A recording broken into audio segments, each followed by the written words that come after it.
WLOE Eden. WMYN Mayadan. Listen online all the time. RockinghamCountyRadio.com. Good morning. I'm Will Strader, Area Field Crops Extension Agent with the Rockingham County Extension Center. Probably the number one question I've been asked this summer pertains to the corn crop and how the heat and lack of rainfall has affected it.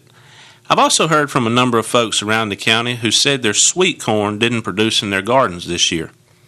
I'd like to talk a little today about corn and hope that after talking with you that you'll have a better understanding of what the corn plant needs to be productive and why we've had problems with it that we've had this year. Over the past few years, the general public has become more accustomed to seeing corn on the evening news. Whether it's because of ethanol mandates, the record droughts we have seen this year across most of the country, or how those droughts will affect our grocery and fuel prices down the road. To understand why corn is so important, we have to understand where it stands in American agriculture and in our daily lives. We all use corn on a daily basis whether we realize it or not. While many of us use it directly when we pour those corn flakes out of the box in the morning or drink that soft drink with our lunch, most of us also use it indirectly and don't even think about it. Every time you put fuel in your vehicle, you're using ethanol, which is derived from corn. We'll touch on this a little later, but corn is also used as a substitute for a lot of plastics, especially in automobile production. When we go to the doctor with a sinus infection or other bacterial infection, the penicillin that we are prescribed was likely grown with the help of corn, because it was found in the 1940s that the endoplasm, or the soft part of that corn kernel, was the perfect medium for growing penicillin spores. Corn often helps hold our world together as well. There are many industrial uses for corn, including its use as an additive to many types of glues and adhesives. The molecular makeup of corn allows it to strengthen many of these glues so that they work better. The United States is by far the world's largest producer of corn. Corn is grown on over 400,000 U.S. farms, and in 2011, the U.S. produced almost 10 billion bushels of the world's 23 billion bushel crop. Corn grown for grain accounts for almost 1/4 of the harvested crop acreage in this country. Corn grown for silage accounts for another 2% of the total harvested cropland, or about 6 million acres. The amount of land dedicated to corn silage production varies based on growing conditions. In years like the one we've had this year that produce weather unfavorable to high corn grain yields, corn can be salvaged by harvesting the entire plant as silage, which is then fed to livestock and other farm animals. About 80% of all corn grown in the U.S. is used by domestic and overseas livestock. Poultry and also fish production uses it. The crop is fed as ground grain, silage, high moisture, and high oil corn. About 12% of the U.S. corn crop ends up in foods that are either consumed directly, such as corn chips, or indirectly, such as high fructose corn syrup. It also has a wide array of industrial uses, including ethanol, a popular additive and extender in gasoline. In Rockingham County, we grow about 4,000 acres of corn a year for grain, and another 500 roughly for silage. Commercial sweet corn acreage is normally around 50 acres, and we probably have well over twice that amount when you account for all the corn planted in backyard gardens. Needless to say, corn is a major economic crop in Rockingham County, and one that we like to savor in the summer in the form of sweet corn.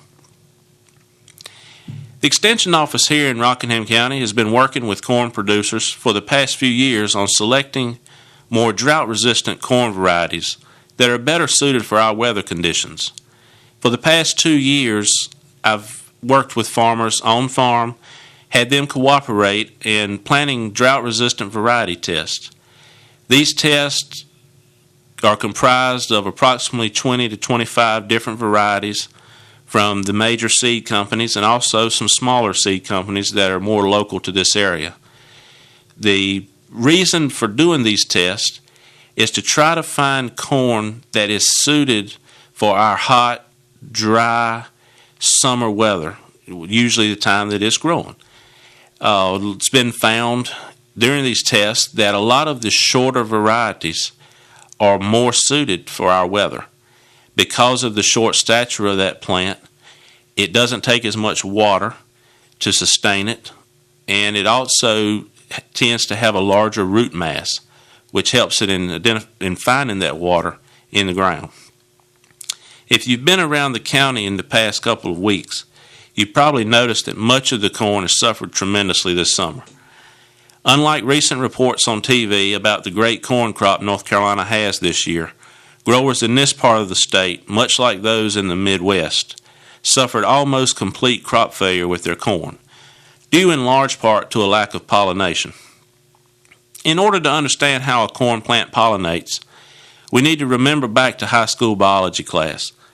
Corn is a self-pollinating plant, which means it contains both male and female plant parts. It's also called monoecious. The male part is the tassel at the top of the plant, and I'm sure everybody is familiar with what a corn plant looks like.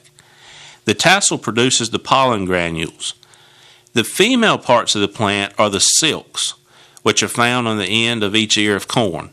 These are the little stringy things that we always have to brush off on our sweet corn before we eat it. As pollen falls from the tassels, it lands on the silks of the ear. Each silk on an ear represents one kernel of corn. Each silk must be pollinated to produce a full ear of corn. If some of the silks don't get pollinated, we often end up with an ear that's not completely filled out or is often shorter than normal. I wouldn't blame the corn variety because of this year's high heat if it resulted in poor pollination. A lot of that didn't have anything to do with the variety of the corn. Even the sweet corn that you probably planted in your garden. Despite years of hybridization and genetic manipulation, corn by nature thrives in warm days and cool nights. I said warm days and cool nights. Hot weather is a very big detriment to corn. Those were the conditions, warm days, cool nights, that corn developed from a tropical grass in the high elevations of Mexico over 7,000 years ago when it was first cultivated. Corn maximizes its growth rate at 86 degrees Fahrenheit. Days and nights hotter than that stress out the plant, particularly during a pollination period. Continual heat exposure before and during pollination worsens the response, which was the case this year. Rockingham County experienced high humidity along with higher temperatures this summer, and high humidity is beneficial most of the time as it helps reduce a crop's water demand. But high humidity also increases the thermal mass of the air and provides extra stored heat and insulation at night so that plant doesn't have a chance to cool off because it needs that cool weather at night. Corn is highly photosynthetic. It's extremely efficient at capturing light and fixing carbon dioxide into sugars. But a drawback of this ability is that during high daytime temperatures, the efficiency of photosynthesis decreases. This causes the corn plant to make less sugar to use or store for later use. High night temperatures increase the respiration rate of the plant, causing it to use up or waste sugars and water for growth and development. This often results in the plant making less sugar but using up more than it would during cooler temperatures. Heat combined with the lack of water also has devastating effects on silking. If plants are slow to silk, the bulk of the pollen may have already been shed and gone. Modern hybrids that we plant today have vastly improved time intervals between mid-pollen and mid-silk. Regardless of this, in some of our dry land and non-irrigated fields around Rockingham County, we often see seed set problems because the plant was under stress between pollen and silking, which increases that interval and decreases pollination. Even in some stressed areas within irrigated fields, such as compacted areas where water isn't absorbed, we can see stress-induced slow silking and resulting seed set issues. Historically, this has been our most limiting factor when it comes to corn yield, particularly in stressful years like this one. Once silks begin to desiccate, they lose their capacity for pollen tube growth and fertilization. This is the reason, because of the compaction issue, that those of you who plant corn in your garden need to make sure that you've got a well-prepared seed bed and add plenty of compost to break up the clay that is oftentimes found around Rockingham County and give that plant some uncompacted soil so it can spread its roots out and grow. Even with adequate moisture and timely silking, heat alone can damage silks so that they become non-receptive to pollen. While this is a bigger problem when humidity is low, it's apparent that it happened this year, especially on hybrids that silk quite early relative to pollen shed. Even with dew points in the 70s, when temperatures reach the high 90s to hundreds, the heat can still desiccate silks and reduce silk fertility. Heat also affects the pollen production and the viability of the pollen. Heat over 95 degrees reduces pollen production. Continuous heat over several days before and during pollen shed results in only a fraction of the normal pollen being formed, probably because of the reduced sugar availability. This is what occurred in Rockingham County this year. Extreme heat in the hundreds also reduces the period of pollen viability to a couple of hours, or even less, oftentimes. While there is normally a surplus of pollen, heat can reduce the fertility and amount available for fertilization of silks.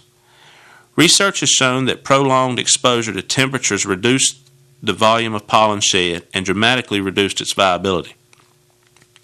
Factoring in the lack of rainfall and high temperatures Rockingham County has had this summer, it's easy to see why the corn crop didn't produce as well as it has in years past. The same factors we experienced are the factors growers experienced across the country. At this point, we know from news and from economists around the country that there will be a huge shortage of corn this year because the growers in the Midwest, and especially Iowa, which is our number one corn producing state, suffered from near complete crop failure. So what does this mean to average consumer? Well, basically, it signals that food prices will be on the rise, especially towards the end of this year and next year. Our livestock industry relies heavily on corn as a feed crop. When the shortages occur, farmers often sell off their herds because feed costs exceed a profitable level. When this happens, we see a temporary drop in prices because the market is flooded with meat. After a few weeks or months, when that excess meat is sold, there's a shortage of supply and prices go back up. Beef supply will drop to a 9-year low in 2013, according to economists at many of the leading universities around the country.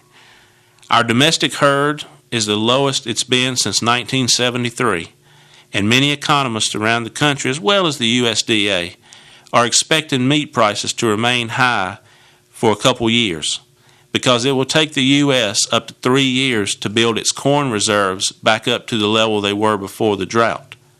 Only then will we begin to see farmers increasing their domestic beef herds.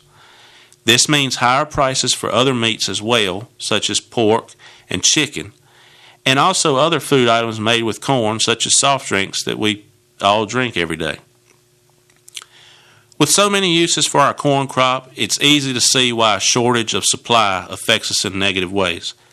Another use for the crop is in the form of ethanol. Fuel ethanol has become a very important agricultural product over the past 2 decades.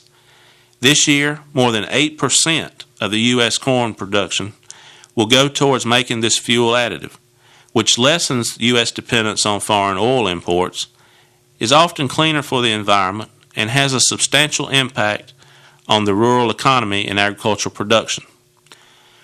We're going to take a break now, and when we return, I'll talk a little about ethanol production and what it means to us in America. WLOE Eden. WMYN Mayadan. Listen online all the time. RockinghamCountyRadio.com. Welcome back. This is Will Strader, Area Field Crops Agent with the Rockingham County Extension Office. We were talking about corn before the break, and now I'd like to talk to you a little about ethanol and how it's produced and what it means to us on a daily basis. Ethanol is an alcohol produced by yeast from sugars. Many of you probably are familiar a little bit with ethanol production, the myths and legends that surround illegal bootleg and moonshine production. It's the same principle for producing ethanol that we put in our vehicles. It's the same alcohol produced by yeast in beer, wine, and all the other alcoholic spirits. Fuel ethanol is ethanol that's been highly concentrated to remove water and blended with other compounds to render the alcohol undrinkable. Fuel ethanol can be used alone as a fuel, such as in Indy racing cars, or it can be blended with gasoline and used as a fuel like we do at our gas pumps here in Rockingham County. All cars and trucks on the road today can use gasoline ethanol blends of up to 10%, which is called E10. Most of the time when you go to the pump to fill your cars up, you'll notice a sticker on the front that says may contain up to 10% ethanol. There are very few service stations around now that sell straight gasoline anymore. Most of it is an ethanol blend. We also have blends up to 85% ethanol, which are known as E85. They can be used by fuel by cars and trucks with slight modification that usually costs around $100 per vehicle.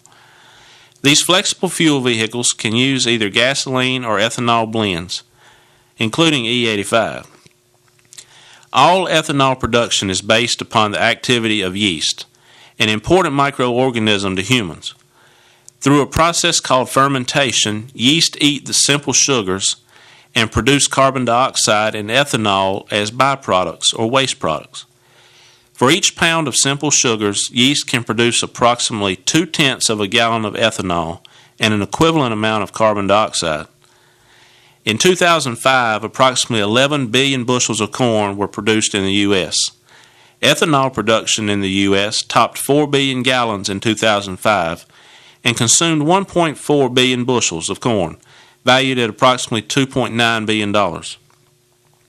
This represents the third largest demand for U.S. corn after animal feed and export markets. With additional construction of ethanol plants and increase in ethanol demand, fuel ethanol production is expected to exceed 7.5 billion gallons this year, based on targets set forth in the Energy Policy Act of 2005. The value of corn as a feedstock for ethanol production is due to the large amount of carbohydrates, especially starch, found in corn. Starch can be rather easily processed to break it down into simple sugars, which can then be fed to yeast to produce ethanol. Modern ethanol production can produce approximately 2.7 gallons of fuel ethanol per bushel of corn. Commercial production of fuel ethanol in the U.S. involves breaking down the starch present in the corn kernel into simple sugars, also known as glucose, feeding these sugars to yeast, and then recovering the main product, which is the ethanol, and any other byproducts. Two major industrial methods for producing fuel ethanol are used in the U.S. They're wet milling and dry grind. The dry grind ethanol production represents the majority of ethanol processed in the U.S. Probably more than 70% of production is this type. And all newly constructed ethanol plants employ some variation on the basic dry grind process because such plants can build at a smaller scale and only involve a smaller investment. Wet milling is used to produce many products besides fuel ethanol. Large-scale, capital-intensive corn processing wet mills produce products like high fructose corn syrup, biodegradable plastics, food additives such as citric acid and xanthan gum, corn oil that we use for cooking, and livestock feed. Wet milling is called wet because the first step in the process involves soaking the grain in water to soften the grain and make it easier to separate the various components of the corn kernel. This is called fractionation. Fractionation, which separates the starch, fiber, and germ, usually allows the various components to be processed separately to make a variety of products. The major byproducts of wet mill ethanol production are two animal feed products: corn gluten meal, which is a high protein feed, approximately 40% protein, and corn gluten feed, which is lower protein at around 28%. Corn germ is also a byproduct and may be further processed into corn oil. In the dry grind ethanol process, the whole grain is processed and the residual components are separated at the end. There are 5 major steps in the dry grind method of ethanol production. They're milling, liquefaction, saccharification, fermentation, and distillation and recovery. Milling involves processing corn through a hammer mill to produce a corn flour. If you're like a lot of folks in Rockingham County, you grew up on a farm or visited a feed mill when you were younger. This is the same type of process as what the feed mills use to grind corn into chicken scratch and sweet feed. After the corn is milled, the whole corn flour is mixed with water and a heat-stable enzyme is added. When the mixture is cooked, it's known as liquefaction. Liquefaction is accomplished using jet cookers that inject steam into the corn flour mixture to cook it at temperatures above 212 degrees. The heat and mechanical shear of the water break apart the starch granules present in the kernel, and the enzymes break down the starch into small fragments. The cooked corn mash is then allowed to cool for between 175 and 190 degrees Fahrenheit, roughly. Then an additional enzyme is added, and the mixture is allowed to continue liquefying for at least 30 minutes. After liquefaction, the mixture, now called corn mash, is cooled to approximately 86 degrees Fahrenheit, and a second enzyme is added. This enzyme completes the breakdown of the starch into simple sugar or glucose. This step, called saccharification, also often occurs while the mash is filling the fermenter in preparation for the next step, which is fermentation, and continues throughout the fermentation step. During fermentation, yeast grown in seed tanks are added to the corn mash to begin the process of converting the simple sugars to ethanol. The other components of the corn kernel, such as the protein and the oil, remain largely unchanged during the fermentation process. In most dry grind ethanol plants, the fermentation process occurs in batches. A fermentation tank is filled, and the batch ferments completely before the tank is drained and refilled with a new batch. Grinding, liquefaction, and saccharification, also known as the upstream processes, and distillation and recovery, the downstream processes, occur continuously as grain is run through the equipment in the plant. For this reason, dry grind facilities of this design usually have 3 fermentation tanks, where at any given time, one is being filled, one is fermenting for at least 48 hours, and the other is usually emptying and resetting for the next batch. Carbon dioxide is also produced during fermentation. Usually the carbon dioxide is not recovered and is just released from the fermentators into the atmosphere. If it is recovered, this carbon dioxide can be compressed and sold for carbonation of soft drinks, or can be frozen into dry ice for cold product storage and transportation uses.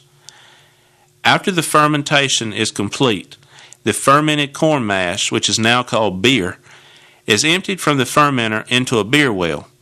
The beer well stores the fermented beer between batches and supplies a continuous stream of material to the ethanol recovery steps, including distillation. After fermentation, the liquid portion of the mixture has between 8 and 12% ethanol by weight. Because ethanol boils at a lower temperature than water does, the ethanol can be separated by a process called distillation. Conventional distillation systems can produce ethanol at 92 to 95% purity. The residual water is then removed from the ethanol water vapor mixture, resulting in nearly pure ethanol greater than 99%. The residual water and corn solids that remain after the distillation process are called stillage. The whole stillage is then centrifuged to separate the liquid, which is known as thin stillage, from the solid fragments of the kernel, known as distiller's grains. Some of the thin stillage is recycled to the beginning of the dry grind process to help conserve water used by the facility. The remaining thin stillage passes through evaporators to remove a significant portion of the water to produce thickened syrup. Usually the syrup is blended with the distiller's grains and dried to produce an animal feed called distiller's dried grains. When markets for the feed product are close to the plant, the byproduct may be sold without drying as distiller's grains or wet distiller's grains. Now, the laws of physics state that energy will be lost in converting from one form of energy to another. Ethanol does have less energy than the corn used to produce it. However, this is also true for converting crude oil to gasoline and coal to electricity. The important question on most folks' mind about ethanol production are, is ethanol truly a renewable fuel, and how much fossil fuel is used? Yes, ethanol is a renewable fuel. The energy used to produce ethanol includes fuel for tractors, combines, and transportation of the grain to the ethanol plant, as well as the energy in processing the corn to ethanol. However, the largest portion of the total energy present in corn is solar energy captured by the corn plant and stored in the grain as starch. When these amounts are totaled, research has shown the energy in the ethanol exceeds the fossil fuel energy used to grow and process the corn by between 20 and 40%. Most of the energy for processing corn to ethanol is spent on the distillation and drying steps of the process. When wet distillers' grains can be fed to livestock close to the ethanol plant, the savings in natural gas for drying can be as high as 20% of the total energy cost for processing corn to ethanol. Modern dry grind ethanol plants can convert corn grain into ethanol at a rate of about 2.8 gallons per bushel, and they also produce distillers' dried grains at a rate of 17 pounds per bushel. This rather energy-efficient process produces a renewable liquid fuel that has significant impacts on the agricultural economy and energy use in the U.S. Increasing ethanol production presents many opportunities and challenges for U.S. agriculture, as demands on corn production for feed, fuel, and export markets increase. Additionally, advances in biotechnology and engineering are opening possibilities for new raw materials, such as switchgrass and crop residues, to be used for even greater fuel ethanol production in the future. Hopefully I've helped you better understand the role corn plays in our daily lives and the reasons why the upcoming shortage will affect us at the grocery store and at the fuel pump. If you have any questions about corn or other crops in the county, feel free to give me a call at the Rockingham County Extension Center at 336-342-8230. Thank you and have a great day.